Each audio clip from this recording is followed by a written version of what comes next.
ഈശോയെ, ഈശോയെ, എന്താ കുഞ്ഞെ, എനിക്ക് നിന്നെ എന്ത് ഇഷ്ടമാണെന്നോ. ഞാൻ ഈശോയുടെ സ്വന്തമാണ് കേട്ടോ. ഇങ്ങനെയൊരു സ്വരം കേൾക്കാൻ കൊതിക്കുന്നവരുണ്ടോ? Yes or no? യെസ് എന്നാണോ മറുപടിയെങ്കിൽ ഒരു ചെറിയ സിമ്പിൾ ടെക്നിക്ക് ഞാൻ പറയുകയാണ്. നിങ്ങൾ പരീക്ഷിക്കാൻ തയ്യാറാണോ? ഇന്ന് നമ്മൾ എല്ലാവരോടും സംസാരിച്ചു തുടങ്ങുമ്പോൾ ഓരോരുത്തരും ഷെയർ ചെയ്യുന്നത് വിശുദ്ധി പാലിക്കാൻ പറ്റുന്നില്ല. വിശുദ്ധി ഒരു കാരണം കൊണ്ട് മാത്രമല്ല, അതിന് മൊബൈൽ ഫോണിൻ്റെ ഒരു തെറ്റായ ഉപയോഗം ഒരു കാരണമാകുന്നുണ്ട്. നമ്മുടെ മുന്നിലെല്ലാം ഉണ്ട്, എന്ത് തിരഞ്ഞെടുക്കാനും നമുക്ക് സ്വാതന്ത്ര്യവുമുണ്ട്.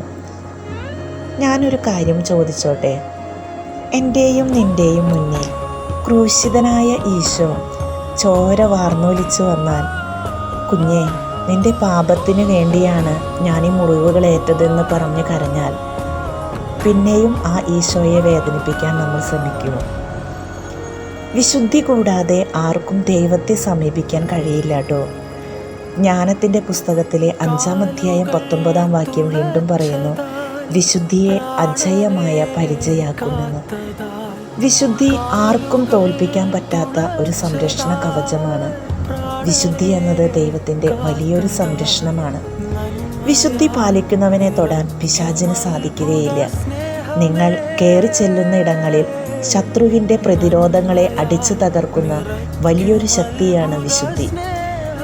1 കൊറിന്തോസ് 3-ാം അധ്യായം 16-ാം വാക്യം, നിങ്ങൾ ദൈവത്തിൻ്റെ ആലയമാണെന്നും ദൈവാത്മാവ് നിങ്ങളിൽ വസിക്കുന്നുവെന്നും നിങ്ങൾ അറിയുന്നില്ലേ?